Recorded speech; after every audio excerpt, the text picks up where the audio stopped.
صرف اس بات کی بنا پر دی ہے ہدیے کے طور پر کہ میری طرف سے آپ تحفہ قبول کریں۔ اور عرب کی سب سے خوبصورت اور مہنگی ترین چیز جو ہوتی ہے اونٹنی ہوتے ہیں، کیونکہ اونٹ تو بچے جمتے نہیں ہیں، تو اونٹنیاں جو ہوتی ہیں یہ اس وقت کا بڑا بہترین تحفہ گنا جاتا تھا۔ تو 60 اونٹنیاں آپ نے ان کو ہدیے کے طور پر دی۔ اور صحابی رسول کی تو یہ بات تھی کہ ساری رات اس غم میں اور دکھ میں کاٹتے رہے کہ میرے ساتھ کیا کیا جائے گا، میری ہلاکت میں کوئی نہیں ہے، ابھی حکم آئے گا، ابھی مجھے اٹھا لیا جائے گا، کیونکہ وجہ کائنات محبوب صلی اللہ علیہ وسلم اور اللہ رب العزت میں میرے سے ناراض ہوں گے۔ لیکن صدقے جاؤں ایسا پاک پکیزہ اور ایسا زبردست دین کہ میرے محبوب صلی اللہ علیہ وسلم وجہ کائنات ہیں۔ تو یہاں پہ ہوا کیا ہے کہ آپ صلی اللہ علیہ وسلم نے اس کو اونٹنیاں بھی دی، ان کو پورا راضی بھی کیا، اور اس کے بعد وہ خوش ہو کے گئے ہیں، اور کیوں نہ لوگ ان پہ جان دیں۔ اور آج ہمارے یہاں پہ دیکھیں، ہمارے معاشرے میں ایک چھوٹا پولیس والے کے اوپر یا کسی ادارے کے اوپر تھوڑی سی بات کر دیں، وہ ایسے آپ کے اوپر چڑھائی شروع کرتا ہے، ایسا آپ کا مالک بنتا ہے، حالانکہ آپ کے ہی ٹیکسوں کے اوپر وہ بنا ہوتا ہے، لیکن برداشت کسی کے اندر نہیں ہے۔ یہ وجہ کائنات کا ایک بڑا مشہور واقعہ ہے، اور آج اس کو ہم کمپیئر ٹو اپنی زندگی کے ساتھ کریں تو آپ کے پاس کئی ایسے ملازم ایسے کام کرنے والے ہوں گے جو اداروں کے سے کم تنخواہ لے رہے ہیں، لیکن آپ کے ملازم ان سے اچھی تنخواہ لے رہے ہیں، لیکن آپ کی عزت ویلیو وہ نہیں ہے۔ اس کی وجہ کیا ہے؟ صرف ایک وجہ ہے کہ لوگوں کے اندر اللہ کا حکم اور آپ صلی اللہ علیہ وسلم کی مبارک زندگی نہیں ہے، ان ترجیحات کو ترجیح نہیں دی جاتی، اپنے آپ کو ماحول کے ساتھ جوڑا نہیں جاتا۔ اب یہ ریمنڈ کا اجتماع ہے، الحمدللہ ہزاروں لوگ گئے ہیں، یہ وہ ہزاروں لوگ ہیں جو آگے سے، یہ ہزاروں خاندان ہے بلکہ، جو آگے سے لوگوں کی ہدایت کا ذریعہ بنتے ہیں۔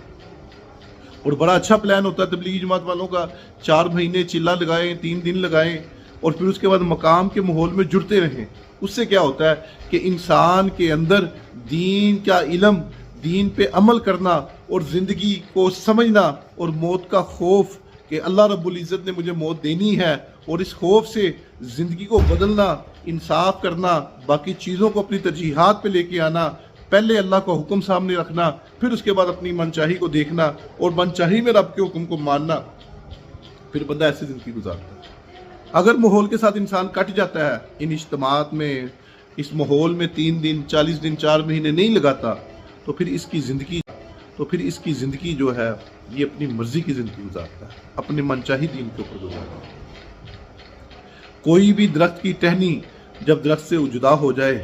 تو وہ زمین پہ پڑتی ہے، کبھی کوئی اس کو ٹھوکر مارتا ہے، کبھی اس کو کوئی 2 ٹکڑے کرتا ہے، کبھی کوئی اس کو مسواک بناتا ہے، کبھی کوئی اس کو کچھ کرتا ہے، اس کی ویلیو نہیں رہتی۔ اس کی اہمیت شاہ کی اسی وقت ہے جب تک وہ درخت کے ساتھ لگی ہے، بہترین درخت کے ساتھ لگی ہو۔ تو آج ہماری ویلیو بھی اس وقت ہے جب تک ہم بہترین جو ہے جماعت، تبلیغی جماعت کے ساتھ لگے ہوں، یا کسی بھی ایسی جماعت کے ساتھ جو اللہ رب العزت کی، آپ صلی اللہ علیہ وسلم کی مبارک زندگی کی تشریح اور ان کی زندگی کو پھیلانے کی محنت کر رہا ہو۔ اور بہترین جماعت ہماری نظر میں تو تبلیغی جماعت ہے۔ اور یہ ریمنڈ کا اجتماع جو ہے، اس میں ہزاروں بندوں کے اللہ رب العزت نے زندگیاں بدل دی ہیں، ہزاروں لوگوں نے نکلنا ہے اللہ کے راستے میں، اور سب سے محبوب چیز اللہ رب العزت کو یہی ہے کہ لوگوں کو اللہ کی طرف بلانا۔ اور شیطان سے کسی نے پوچھا کہ تو کس راستے میں زیادہ آتا ہے؟ مفہوم تشریح اس نے 2 رستوں کا کہا، ایک وہ رستہ جب لوگوں کی ہدایت کے لیے اللہ رب العزت سے مانگ رہا ہو اور اللہ کے راستے میں جہد کر رہا ہو، اور دوسرے نمبر پہ جب کوئی 2 غیر محرم لڑکا اور لڑکی اکٹھے ہوں کسی کمرے میں، تو میں فوراً خون میں تحلیل ہو کر ان کو ایک دوسرے کے لیے غلط کام کے لیے اکساتا ہوں۔ تو میرے پیارو، یہ دیکھنا، یہ سوچنا کس نے ہے؟ یہ ریمنڈ کا مقصد، یہ اجتماعات کا مقصد، یہ تبلیغی جماعتوں کا گھر گھر جا کے دروازہ کھڑکانا، اور یہ کہنا تیری اور میری اور سارے عالم کے سارے انسانوں کی کامیابی اللہ کے حکم اور جناب نبی کریم صلی اللہ علیہ وسلم کی مبارک زندگی کے اندر۔ تو اس ماحول میں جڑے رہنا یہ اصل ہے، یہ کوئی معمولی کام نہیں ہے۔ 1,24,000 کے قریب تقریباً انبیاء علیہم الصلوۃ آئے ہیں، سارے انبیاء علیہم الصلوۃ نے آ کے اسی چیز کی محنت کی، اور آخر میں میرے محبوب صلی اللہ علیہ وسلم آئے، اور ختم نبوت کی برکت سے یہ کام میرے اور آپ کے ذمہ ہے کہ لوگوں کو اللہ کی طرف بلانا، یہی اصل کام ہے۔ میرے پیارے، اپنی زندگی کو بدلنا۔ آج ایک واقعہ جو نبی کریم صلی اللہ علیہ وسلم کی شفقت کا تھا، جو رحمت للعالمین بنا کر بھیجا، اور کیسا پیارا صحابی رسول صلی اللہ علیہ وسلم کو تحفے عنایت فرمائے 60 اونٹنیوں کی شکل میں، اور پھر اس کے بعد ان کے دل میں جو تھا، تو آج دیکھ لیں کہ ہماری زندگی اس موازنے میں کیسی ہے۔ ہم تو ان کے قریب سے بھی نہیں گزرے، ہم تو ایمان کی حلوت کا دیکھا ہی نہیں، کبھی ہم محسوس ہی نہیں ہوا ایمان کس چیز کا نام ہے۔ بس زندگی گزر رہی ہے اور گزاری جا رہے ہیں، لاپرواہی میں گزار رہے ہیں۔ اللہ خود فرما رہے ہیں وَالْعَصْرِ إِنَّ الْإِنسَانَ لَفِي خُسْرٍ، عصر کی قسم بے شک انسان خسارے میں، اور یہی وہ خسارے ہیں جو ہم کر رہے ہیں۔ ہماری صبح سے لے کے شام تک جب آنکھ کھلتی ہے تو ایک چیز کے لیے محنت کی کہ مال کیسے اکٹھا کرنا ہے، مال کیسے لے کے جانا ہے، کیسے زندگی کی خواہشات پوری کرنی ہے، کیسے بچوں کی خواہشات پوری کرنی ہے۔ اسی چیز میں صرف ایک چیز دیکھ لیں کہ اللہ کے حکم کے ساتھ پوری کرنی ہے۔ اب وہ اللہ کا حکم زندگی میں کیسے آئے گا، اس کے لیے اجتماعات ہیں، اس کے لیے نیکوکار کے پاس بیٹھنا ہے، اسی کے لیے مسجدوں کا ماحول اپنانا ہے، اسی کے لیے 3 دن لگانے ہیں، اسی کے لیے 40 دن لگانے ہیں۔ زندگی تبدیل ہوتی ہے۔ آج اگر تبدیلی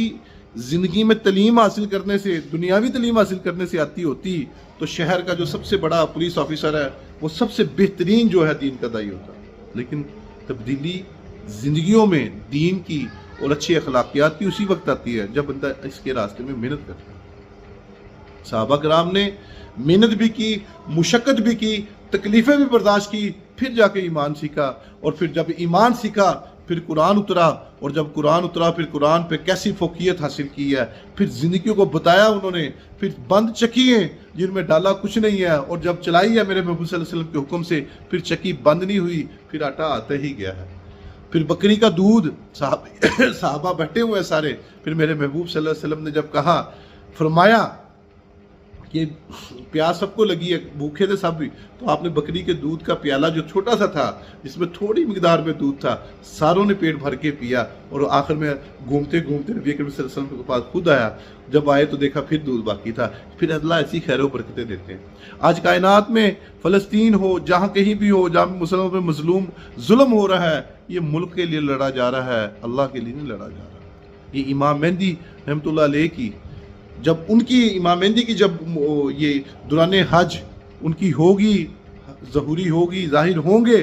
پھر اس کے بعد یہ قافلہ بنے گا جو صرف اللہ کے لیے لڑے گا۔ اور یہ نہیں میں کہہ رہا کہ اسرائیل والے اللہ معاف کرے،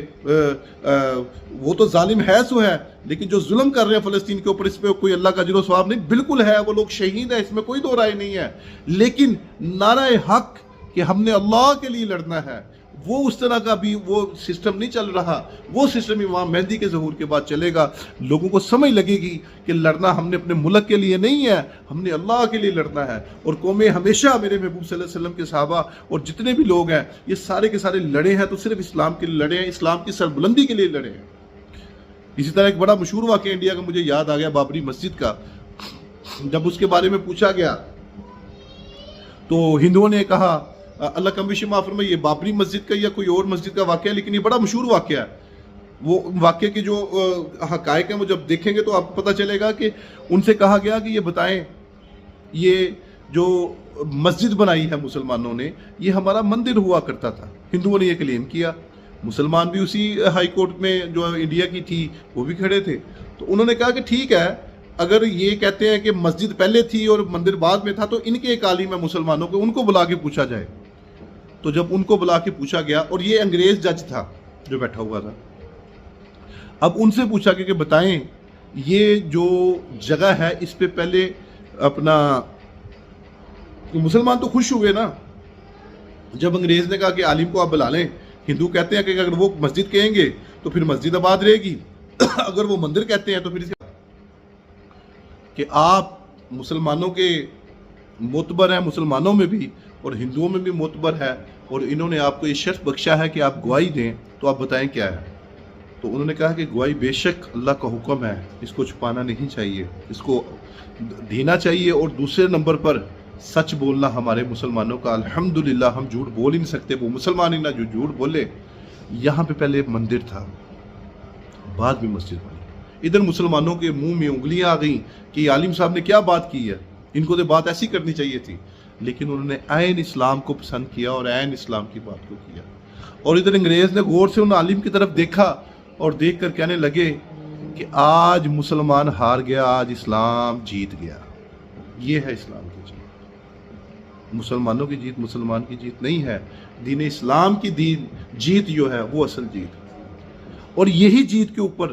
جب ہمارے مسلمان سارے کے سارے آئیں گے، پھر غیبی امداد بھی آئے گی، غیبی مدد بھی آئے گی۔ اور اس گورے نے بڑے مشہور الفاظ یہ کہے تھے کہ آج مسلمان ہار گیا، آج اسلام جیت گیا۔ اور جب اسلام کی سربلندی کے لیے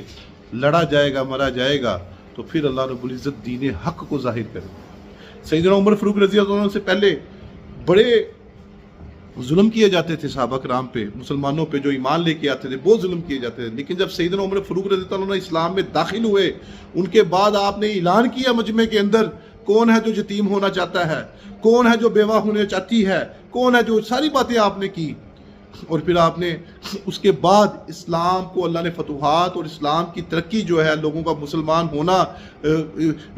دین اسلام میں داخل ہونا، بڑی تیزی سے شامل ہوتے ہوتے ہوتے ہوتے پھر سیدنا عمر فاروق رضی اللہ عنہ کو خلافت ملی۔ پھر ایک دفعہ ایسے ہوا کہ عمر فاروق رضی اللہ عنہ کو کہا گیا کہ اے عمر،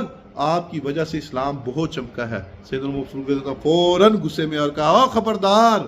اسلام سے پہلے مجھے کون جانتا تھا؟ یہ اسلام ہی تھا جس کی وجہ سے میں چمکا ہوں، میری وجہ سے اسلام نہیں چمکا، بلکہ میں اسلام کی وجہ سے چمکا ہوں۔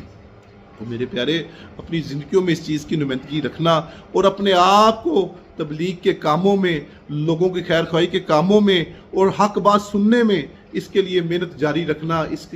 گروپ کے ساتھ، اس چیزوں کے ساتھ، اس دعوت اللہ کے ساتھ اپنے آپ کو جوڑے رکھنا، تاکہ عمل والی زندگی میں آتی رہے، فکر والی زندگی ملتی رہے۔ عمل والی اور فکر والی زندگی ہی انسان کو جنت کی طرف لے کے جاتی ہے اور جہنم سے بچاتی ہے۔ اور اسی چیز کے لیے اپنے بچوں کی بھی ایسی تربیت رکھیں، گھروں میں بھی ایسا ماحول رکھیں جس میں اللہ کے حکم آپ صلی اللہ علیہ وسلم کی بارک زندگی آئے۔ اللہ رب العزت میرا اور آپ کا، ہم سب مسلمانوں کا حامی ناصر ہو۔ اللہ رب العزت دنیا آخرت میں ہمیں کامیابی دے، آمین ثم آمین۔ السلام علیکم۔